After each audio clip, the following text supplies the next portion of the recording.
السلام عليكم ورحمة الله وبركاته.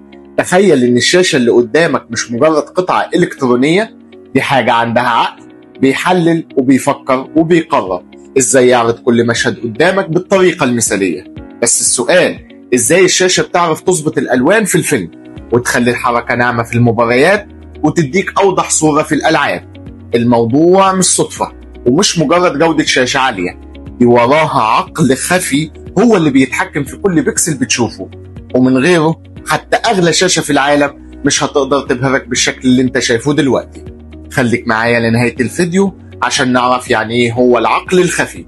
أهلا وسهلا بيكم، أنا عصام محسن في عالم التكنولوجيا، ولو أول مرة تشوفني اشترك في القناة واعمل لايك وشير للفيديو وفعل الجرس عشان يوصل لك كل جديد.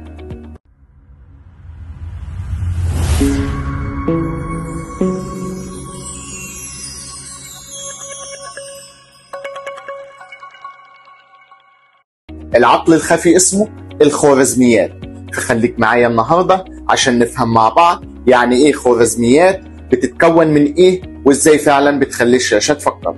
اولا، يعني ايه خوارزميات؟ الكلمة اصلها عربي من اسم العالم الخوارزمي اللي اسمه الكامل محمد ابن موسى الخوارزمي. اتولد حوالي سنة 780 ميلاديا في مدينة خوارزم، دلوقتي جزء من اوزبكستان، وكان عالم رياضيات وفلك وجغرافيا. الخوارزمي أسس عالم الجبر والعمليات الحسابية اللي بنستخدمها لحد النهاردة. الخوارزمية ببساطة هي مجموعة خطوات منطقية الجهاز بيمشي عليها عشان ينفذ مهام معينة. زي ما الشيف عنده وصفة طبخ، الخوارزمية عندها وصفة معالج، كل خطوة محسوبة علشان النتيجة تطلع مظبوطة وذكية. ثانيا، الخوارزميات تتكون من إيه؟ هي مش قطعة جوه الشاشة، لكن عبارة عن تعليمات وبرمجة مكتوبة جوه النظام، بتتكون من 3 مراحل أساسية.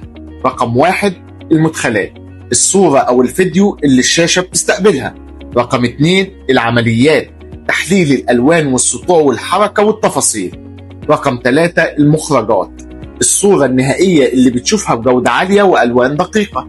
يعني ببساطة الخوارزمية بتحول المعلومات الخام لصورة مثالية.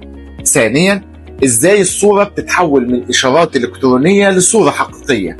أي فيديو أو صورة بتوصل للشاشة في الأساس بتكون بيانات رقمية فيها معلومات عن كل بيكسل في الصورة، اللون، الإضاءة والحركة. وهنا تبدأ الخوارزمية شغلها في 4 مراحل. رقم 1، التحليل، تفك شفرة الإشارات وتفهم كل فريم في الفيديو، تعرف إن ده وش إنسان وده ظل وده ضوء وهكذا. رقم 2، المعالج، تظبط توازن الألوان وتقلل التشويش وتحسب السطوع المناسب لكل جزء. رقم 3، إعادة التكوين، تبني الصورة الجديدة بدقة وتخلي كل بيكسل ياخد قيمته الصح في اللون والسطوع. رقم 4، العرض، المعالج بينفذ التعليمات والنتيجة تطلع قدامك صورة غنية بألوان مليانة تفاصيل، وكل ده بيحصل ملايين المرات في الثانية الواحدة. رابعا، ازاي الصورة بتتنقل من الأقمار الصناعية أو الإنترنت لحد شاشتك. مرحلة البث، القنوات الفضائية تبث الإشارات كبيانات رقمية تروح للأقمار الصناعية ومنها للريسيفر أو التلفزيون الذكي، إما في تطبيقات المشاهدة زي النتفليكس وشاهد وأبل تي في وواتش وأي تطبيق مشاهدة. الإشارة بتتنقل من الإنترنت كبيانات مضغوطة لتقليل استهلاك النت.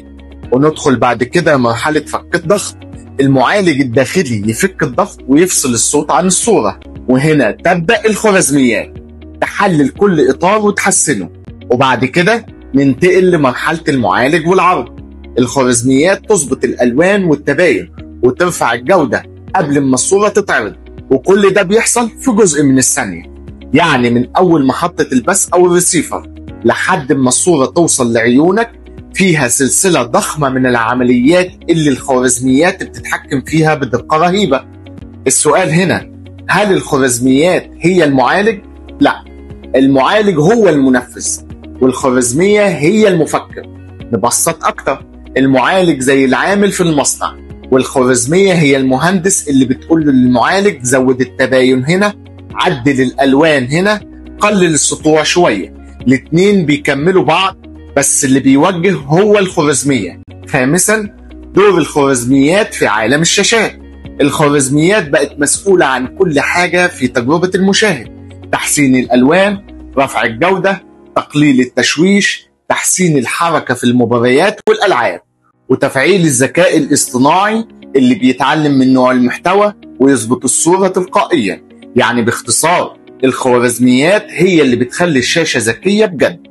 وفي الختام، الخوارزميات هي العقل الخفي ورا كل بيكسل بتشوفه، هي اللي بتحول الإشارات الإلكترونية لصورة تبهرك وتخليك تستمتع بالمشاهدة، ومن غيرها حتى أغلى شاشة في العالم مش هتقدر تقدم التجربة اللي بنعيشها النهاردة.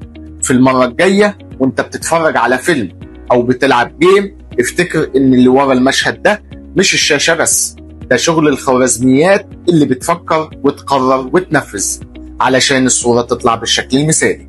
ولسه مكملين في سلسلة تطور الشاشات من مواصفات ومميزات. انتظروني في الحلقات القادمة، وأتمنى المتابعة والاشتراك في القناة عشان يوصل لك كل جديد.